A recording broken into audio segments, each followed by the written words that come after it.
Point chaud avec Kamel Cherif.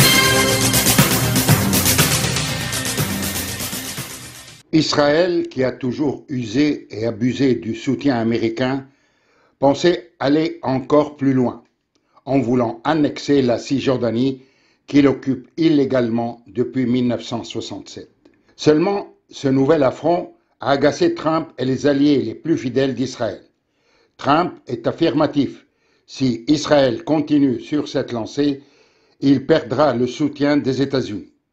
Connaissant bien son protégé, il a dépêché toute son équipe pour dissuader Netanyahou.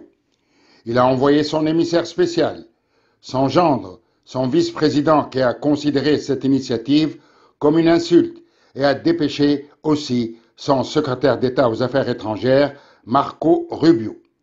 Tout ce monde pour faire entendre raison à Netanyahou? Voilà le résultat du soutien total américain à Israël et de l'impunité exagérée dont il bénéficie. En plus, à la longue, Israël a appris comment jouer avec les administrations américaines successives et leurs présidents. Netanyahou n'a-t-il pas dit que Trump est le meilleur président américain allié qu'Israël ait eu? Cette escalade dangereuse a entraîné non seulement la colère de Trump, mais aussi celle des pays arabes, dont les Émirats arabes unis, l'un des rares pays à avoir normalisé ses relations avec Israël. Les Émirats arabes unis ont rejeté catégoriquement toute tentative d'annexion. On sait aussi que Trump a besoin des pays du Golfe et a besoin également d'autres pays comme l'Égypte et la Turquie, outre pour ses propres intérêts, et aussi pour constituer la force militaire qui pourrait s'installer à Gaza une fois le cessez-le-feu auquel tient Trump est devenu une certitude.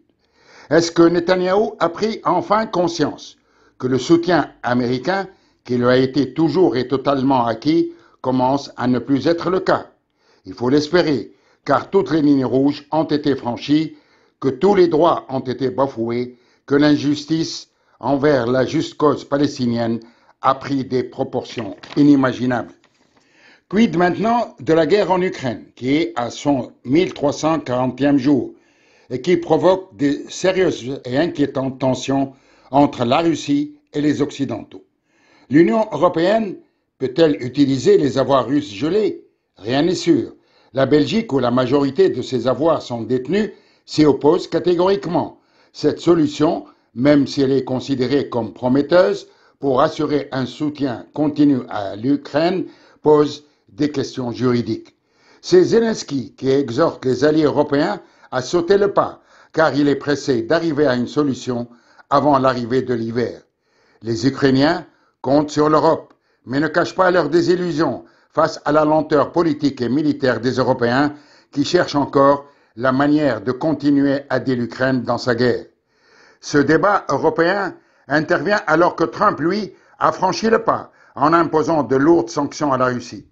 Cette décision ne restera pas sans réaction, assure Poutine, qui, vexé et contrarié, menace de répliquer par la manière la plus forte. Voilà, rien ne permet une désescalade. Point chaud avec Kamel Cherif.